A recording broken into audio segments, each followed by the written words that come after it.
Magandang umaga, Luzon, Visayas at Mindanao. Narito na ang nagkakaisa at pinakamalawak na pagbabalita sa pangunguna ng Presidential Communications Office.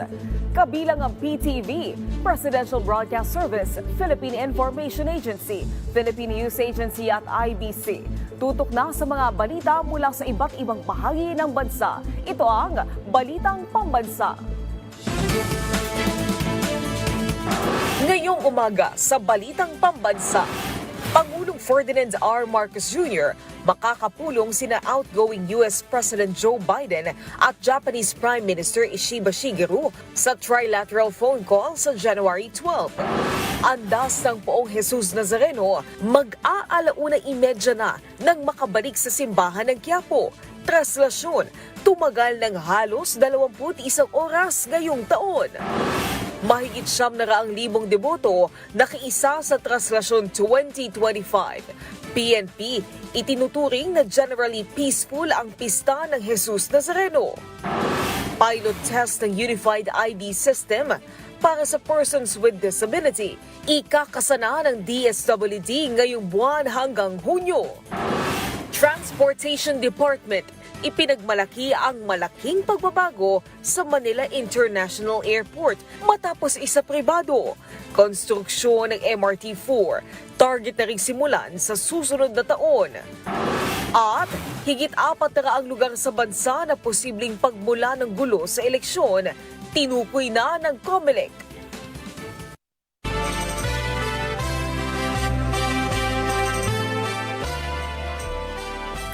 Sa detalye ng mga balita, halos 1:30 na ng umaga nang makarating sa Quiapo Church ang andas ng Poong Jesus Nazareno.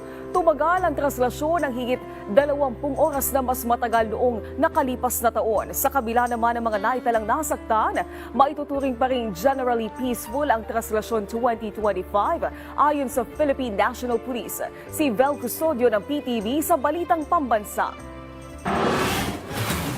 4:41 na madaling araw kahapon ng umandarang andas ang Jesus Nazareno mula Quirino Grandstand. Dumating ito sa Minor Basilica and National Shrine of Jesus Nazareno kaninang 1:26 a.m. Tumagal yan ng halos 21 hours. Mas matagal yan ng 6 na oras kumpara noong nakaraang taon. Nagpatagal sa prosesyon ng balyahan, tulakan at pagpupumilit ng mga deboto na umakyat sa andas. Mahigit 8 milyon ang bilang ng mga dumalo sa aktibidad ng pista ng Jesus Nazareno. Marami kasing factor na kinukonsider. Unang-una yung pagsimula pa lang natin doon sa Quirino Grandstand, medyo nabalahaw na yung ating andas. Marami kasing factor na kinukonsider. Unang-una yung pagsimula pa lang natin doon sa Quirino Grandstand, medyo nabalahaw na yung ating andas. And pangalawa, nandoon pa rin dahil siguro sa paniniwala ng ating mga devotee na kababayan, talagang pilit pa rin lang inaakyat yung andas.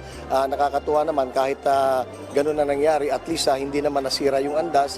And despite na naputol yung tali talaga at early stage ng ating translasyon, makikita natin na nagawan pa rin paraan at nadala pa rin dito na maayos. Sa kasagsagan ng posisyon, naputol na ang lahat ng mga lubid ng andas. Tanging ang pagtutulak na lang ng ihos ang nagpausad sa andas ng Jesus Nazareno. Unang naputol ang lubid sa Finan Street patungong Ayala Bridge. At muling naputol ang isa pang lubid pagdating sa San Sebastian. Mag-aalas sa isang hapon nang mangyari ang dungaw sa San Sebastian Church na nagtagal ng 1 oras. Sumunod na nitong tinahak ang mga daan patungong Plaza Miranda. Bahagyang tumagal ang andas sa Villalobos Street bago pumasok sa Plaza Miranda dahil sa pumagilid ang andas. Nagtulungan naman ang mga deboto para maibalik ito sa gitna nang maipasok na sa Plaza Miranda. Pasado 1:00 na ng madaling araw ngayon at kung makikita nyo sa aking likuran ay nandito na sa Plaza Miranda ang andas na Poong Nazareno at ipinapasok na sa simbahan ng Minor Basilica and National Shrine of Jesus Nazareno. Iwinawagayway na hindi mahulog ang karayom ng dami ng mga deboto ang kanilang mga pagunas at itinataas sa kanilang kamay habang isinisigaw ang Viva. Nagbantay sa traslasyon ang 14,600 na security personnels. Mula yan sa pinagsamang kawani ng NCRPO, PNP Region 3 at 4A, Philippine Coast Guard at Bureau of Fire Protection. Bukod diyan ang 5,000 emergency preparedness and response. Kabilang ang Office of Civil Defense, CDRRMO at Metro Manila Development Authority. May naitalang 1,403 minor injuries pero agad naman silang nabigyan ng karampatang lunas. May mangilan-ilan ring nahuling lumalabag sa liquor ban. Wala namang lumabag sa gun ban ng Maynila. Ayon naman sa opisyal ng simbahan, mas naging masunurin ang mga deboto sa traslasyon ngayong taon. Sinabi rin ng National Capital Region Police Office na naging generally peaceful ang traslasyon. Mula sa People's Television Network, Vel Custodio, Balitang Pambansa. Ilan sa ating mga kababayan ang nagpakita ng kanilang debosyon sa Poong Jesus Nazareno sa iba't ibang paraan. Kung ano-ano mga ito, panoorin natin sa Balitang Pambansa ni Jumalindok Tolero ng PIA. Libu-libong deboto ang nagtutungo taon-taon sa Quiapo, Manila upang ipagdiwang ang pista ng Poong Nazareno na tumatayong simbolo ng kanilang inspirasyon at pag-asa. Si Adelmar Bautista, 43 years old, na isang miyembro ng Fire Volunteer Group na 22 taon ng deboto bilang rescuer na tumutulong sa mga nahihimatay o nasasaktan sa traslasyon. Ang kanyang dedikasyon at pagsisikap ay naging bahagi na ng kanyang buhay at siya ay patuloy na nagsisilbing tagapangalinga ng mga nakikiisa sa prosesyon. Role po namin dito is lahat po ng mga, alam naman natin pag merong translasyon, so talagang crowded, di ba? Ang nangyayari pag naging crowded, so may mga inihimatay, may mga nasasaktan, doon po kami pumapasok. Pag kami mga nasasaktan, merong mga inihimatay, doon po kami tumutulong. At ginagawa po namin ng lahat ng pamamaraan para yung mga naapektuhan is mapaayos po yung kalagayan nila. Samantala, si Roslan Paginto at ang kanyang pamilya naman ang 12 years nang namamahagi ng pagkain at tubig sa mga deboto roon. Umiiyak na nagbabahagi si Roslan sa kanyang mga maraming natanggap na biyaya mula sa Poong Nazareno. Isa na riyan ang kanyang anak na gumaling mula sa pagkakaroon ng tubig sa utak na pinaniniwalaan niyang dulot ng kanyang debosyon. Siya ay nagpasalamat at nagbahagi ng pagkain sa mga deboto. Sa bawat kwento ng debosyon na ito, makikita ang kahalagahan ng pananampalataya at ang mga paraan ng mga tao upang ipakita ang kanilang pagmamahal at pasasalamat sa Jesus Nazareno. Iba't iba man ang mukha ng debosyon sa Poong Jesus Nazareno. Ito ay representasyon ng matibay na pananampalataya ng mga Pilipino sa may kapal. Mula sa PIA-NCR, Jumalindok Tolero, Balitang Pambansa. Nakiisa si Pangulong Ferdinand R. Marcos Jr. sa pista ng Poong Jesus Nazareno. Ayon sa Pangulo, sumasalamin din ang selebrasyon sa pagkakaisa at katatagan ng mga Pilipino. Si Kenneth Pasyente ng PTV sa Balitang Pambansa.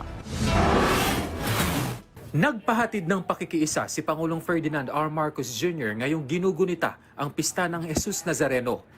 Giit ng Pangulo na ang tradisyong ito na nagmula sa malalim na pagpapakasakripisyo ay nagbigay ng lakas sa marami na dahilan para matagpuan ang pagkakaisa sa pamamagitan ng pananampalataya bilang isang bayan. Isang paalalaan niya ang pistang ito ng naging sakripisyo ng Panginoon para iligtas ang sanlibutan.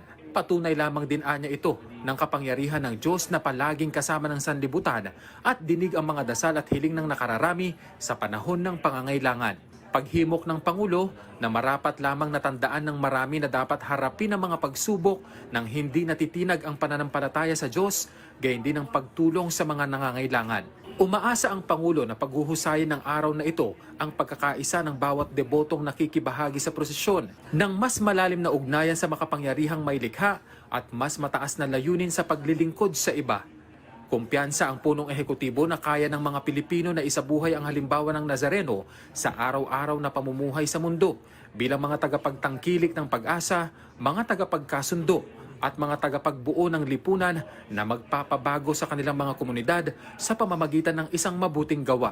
Sa paglakad ng nakararaming ng nakayapak, paalala raw ito ayon sa Pangulo na walang pasanin ang magiging mabigat kung haharapin ng buo ang tiwala at pananampalataya sa Diyos. Mula PTV Manila, Kenneth Pasyente, Balitang Pambansa. Pangulong Ferdinand R. Marcos Jr. nakatakdang makausap sina outgoing U.S. President Joe Biden at Japanese Prime Minister Ishiba Shigeru sa pamamagitan ng trilateral phone call. Taunang Van den Eeur, pangungunahan bukas ng Chief Executive, si Alvin Baltazar ng Radyo Pilipinas sa Balitang Pambansa. Nakatakdang lumahok si Pangulong Ferdinand R. Marcos Jr. sa isang trilateral phone call. Dito ay makakausap ng Presidente sina Pangulong Joe Biden ng Estados Unidos at punong Ministro Shigeru Ishiba ng Japan sa darating na linggo, Enero 12. Kinumpirma ito ni PCO Acting Secretary Cesar Chavez na kung saan ay nagpapakita ang nalalapit na pag-uusap ng tatlong lider ng patuloy na dedikasyon ng Pilipinas, Estados Unidos at ng Japan na palakasin ang kanilang trilateral na ugnayan. Matatandaang noong April 2024 ay nagkaroon ng trilateral summit ang tatlong lider sa Washington DC kung saan ay tinalakay nila ang mga usapin sa seguridad sa rehiyon kabilang na ang mga aktibidad sa South China Sea habang binigyan din ang kahalagahan ng kooperasyong pang-ekonomiya. Samantala ay nakatakda naman pangunahan ng Pangulo ang tradisyonal na Van de Honor sa palasyo sa araw ng bukas. Makakasama dito ng Pangulo ang mga opisyal ng pamahalaan at mga miyembro ng diplomatic community. Ang okasyong ito ay nagbibigay ng pagkakataon para sa Pangulo na magbigay ng mensahe ng pasasalamat at ipahayag ang mga layunin ng bansa para sa darating na taon. Ganon din ang pagpapalakas ng ugnayan ng Pilipinas sa iba't ibang mga nasyon. Mula sa Malacanang, Alvin Baltasar ng Radyo Pilipinas para sa Balitang Pambansa. Balita pa rin mula sa Radyo Pilipinas, umakyat na sa $100 bilyong ang Gross International Reserves o GIR ng Pilipinas. Ayon sa Bangko Sentral ng Pilipinas, may kabuang 106.84 billion pesos ang bansa sa pagtatapos ng taong 2024. Anila, ang reserba ay nagmula sa mga foreign investment, ginto, dayuhang pera at reserve position sa International Monetary Fund. Ang kasalukuyang antas din ng GIR ay sapat bilang external liquidity buffer na katumbas ng humigit kumulang na 7 buwan na pag-aangkat ng mga kalakal, gayon din ang pagbabayad sa mga serbisyo at pangunahing kita. Samantala, ayon sa datos ng BSP, halos lahat o halos 4 na beses ng short-term external debt ng bansa ang GIR batay sa residual maturity. At balita mula sa Philippine News Agency, isinasapilal na ng National Council on Disability Affairs ang magiging system ng ilulunsad na Unified ID System para sa mga persons with disability o PWD. Ayon sa NCDA, tinatapos na lang nila ang terms of reference mula sa Information and Communications Technology Management Service para ma-plansya ang ID system. Targeting masimula ng pilot testing ito sa unang 6 na buwan ng taon, kung saan ipapatupad muna ito ng mga piling LGU para masuri ang centralized printing at local verification nito. Balak ding simulan sa Hulyo ang nationwide rollout ng naturang ID. Samantala, magkakaroon din ng digital version ng Unified PWD ID para ma-access din ito via mobile app o web portal. Ipinagmalaki ng Department of Transportation ang malaking pagbabago sa Manila International Airport matapos itong isa pribado. Tiniyak naman ng kagawaran na puspusan ang kanilang hakbang para mapanatili ang Pilipinas na International Maritime Organization's whitelist. Si Joshua Garcia ng PTV sa Balitang Pambansa. Sa kabila ng natapyas na pondong inilaan para sa ilang proyekto ng infrastruktura sa National Budget 2025, tiniyak ng Transportation Department na hindi maaapektuhan ang implementasyon ng kanilang mga proyekto. Ayon kay Transportation Secretary Jaime Bautista, mayroon silang assurance mula sa kanilang developing partners para sa kanilang malalaking proyekto gaya ng North-South Commuter Railway at Metro Manila Subway. Nakausap natin ang ADB, ang JICA, ang KEXIM, no? At with the support of the Department of Budget and Management, no? Na mag-i-issue ng SARO, ay patuloy pa rin nating maipapatupad itong mga malalaking programa ng Department of Transportation. Sa programa na Bagong Pilipinas Ngayon, ibinahagi ni Bautista ang mga napagtagumpayan ng kanilang ahensya ito lamang nakaraang taon, katulad ng privatization ng Manila International Airport. Giit ng kalihim, hindi lamang ang pagiging kumbinyente at magandang serbisyo ang hatid nito, kung hindi pati na rin ang kontribusyon nito sa kikitain ng pamahalaan sa susunod pang panahon. dahil dun sa ginawa nating privatization, no, kikita po ang gobyerno ng almost 900 billion pesos for the next 25 years, no? Samantalang in the past po, ang kinikita lang ng MIAA ay mga 2 to 3 billion pesos a year, no? Tiniyak rin ng DOTR na puspusan ng kanilang mga hakbang para mapanatili ang Pilipinas sa International Maritime Organization's whitelist na mahalaga para sa ekonomiya at mga marino o seafarers ng bansa. Kasabay nito, ipinagmalaki rin ni Secretary Bautista ang natapos nila na LRT-1 extension na napapakinabangan na ng mas maraming pasahero kung saan mas pinabilis nito ang paglalakbay ng mga mananakay mula Baclaran hanggang Sucat na 1 oras ang ginugugol. Ngayon ay 15 minuto na lang ang biyahe. Itong traffic sa Metro Manila, based dun sa study ng JICA, ang economic cost sa atin ay 3.5 billion pesos a day, no?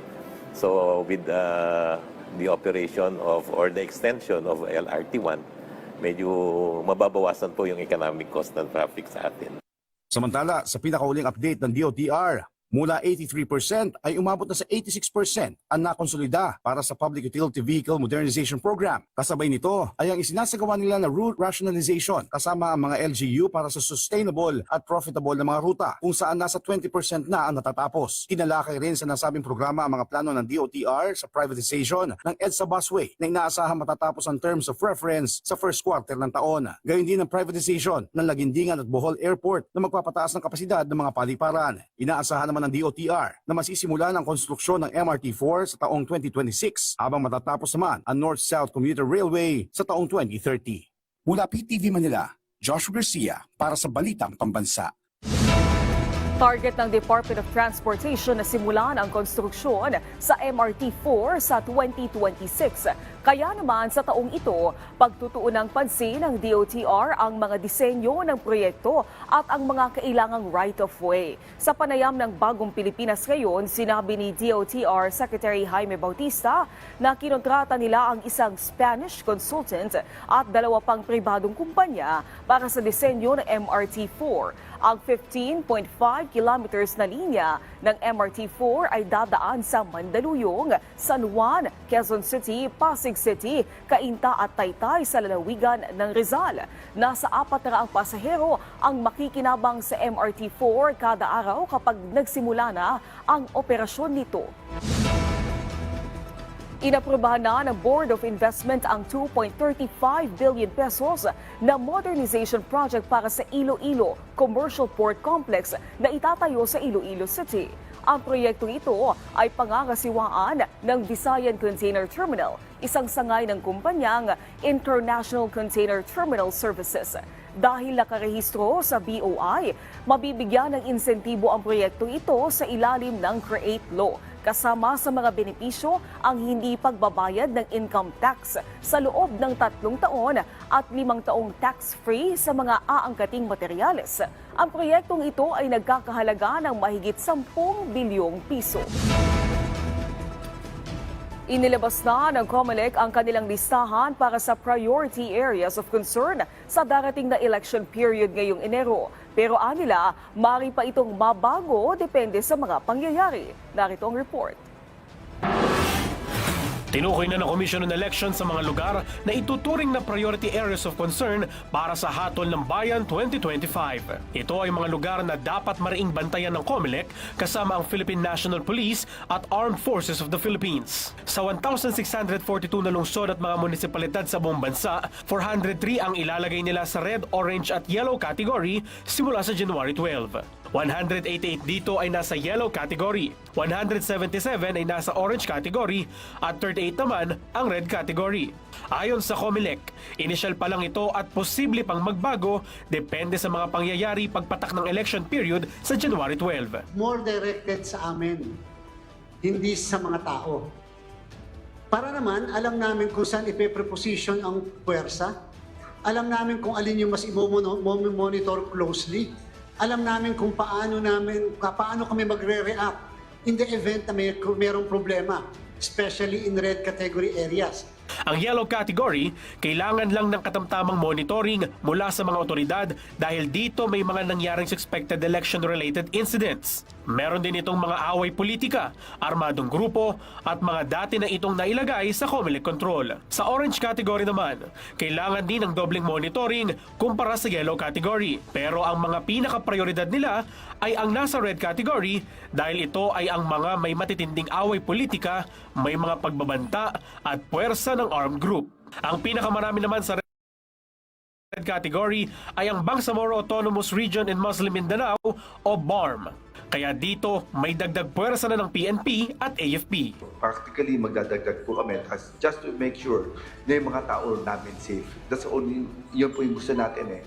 Kami na nag-checkpoint, alam namin delikado. We want to make sure na safe po yung ano natin. Kasi kung mas konti po yung tao natin, and of course, red flag po yung pupuntahan natin, baka kainin lang. Ang term natin, baka ma-ambush pa kami. Nagdagdag na po kami ng mga tropa dito. And maganda naman po yung naging epekto dahil as of the end of last year, we have already neutralized 4 terrorist groups in the BARM area. Kung ikukumpara naman ng nagdaang mga halalan, ngayon ang nasa green area sa payapang lugar na nasa 1,239 na bayan at munisipalidad. Bumaba din ang suspected election-related incidents na nasa 12 lang nitong 2024. Kaya sanang mapanatili ang ganitong datos hanggang matapos ang halalan. 12 lang doon ang election-related violence. Kumpara noong 2021 at kumpara noong 2018. Pinakamababa yun, yung incidenting yon. So, ang sa atin, kahit paano, natutuwa tayo, pero sana wag nang madagdagan itong bilang na ito. Bahagi ng paghigpit sa seguridad kaugnay sa halalan ay ang pagsisimula ng 6 na buwang gun ban simula sa January 12.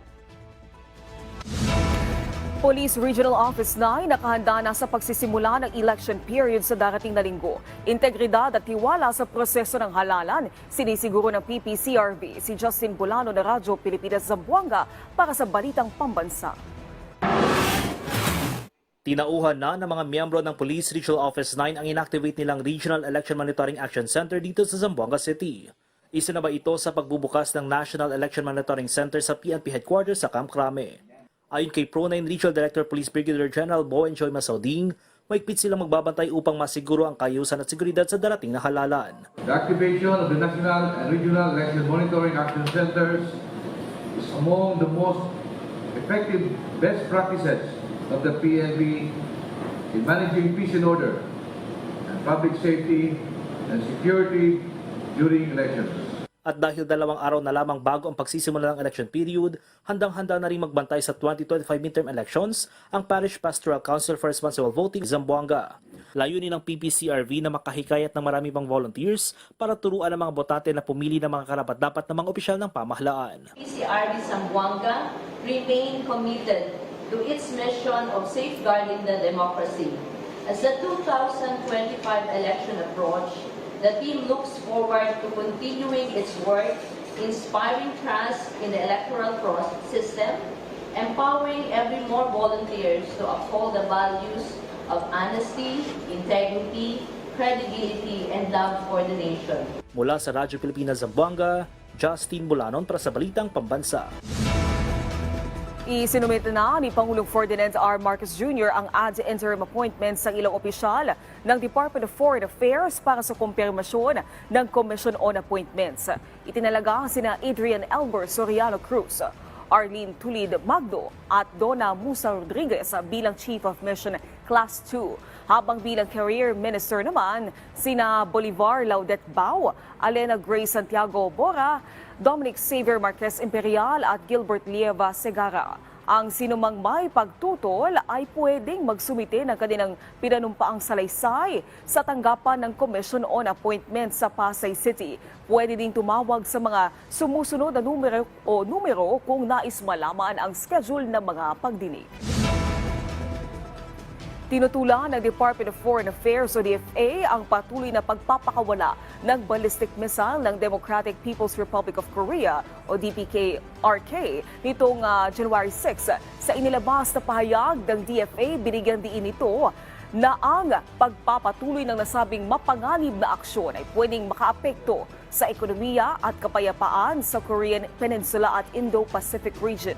Nanawagan din ang ahensya sa North Korea na ihinto na ang ganitong klaseng aktibidad at sundin ang international obligations.